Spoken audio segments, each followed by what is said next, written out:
வணக்கம் மக்களே.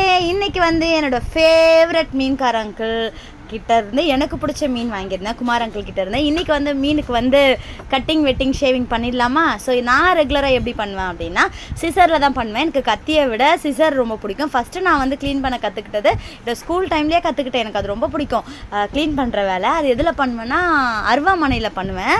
ஸோ இப்போ வந்து சிசர் ரொம்ப கம்ஃபர்டபுள் ஆகிடுச்சு. நான் இப்போ அது சொல்கிறதுக்காக நான் இந்த வீடியோ போடலை. நான் ஈஸியாக எப்படி வந்து உள்ளே இருக்க குடல்லாம் எடுக்கிறது நான் சொல்லிடுறேன். உள்ளே வந்து நம்ம சங்கரா மீன், அதுக்கப்புறம் ஒரு சில மீன், எல்லா மீனுக்குமே வந்து உள்ளே வந்து அந்த அழுக்கு எல்லாமே எடுக்கிறது கொஞ்சம் கஷ்டமாக இருக்கும். அதை நம்ம ஈஸியாக எப்படி பண்ணலாம் அப்படின்னா குட்டி ப்ரஷ் இருக்கும்ல, ஸோ ஏதாவது ஒரு ப்ரஷ்ஷை வச்சு இதுக்குன்னு தனியாக ஒரு ப்ரஷ்ஷை கூட நம்ம வாங்கி வச்சுக்கலாம். ரொம்ப நல்லது.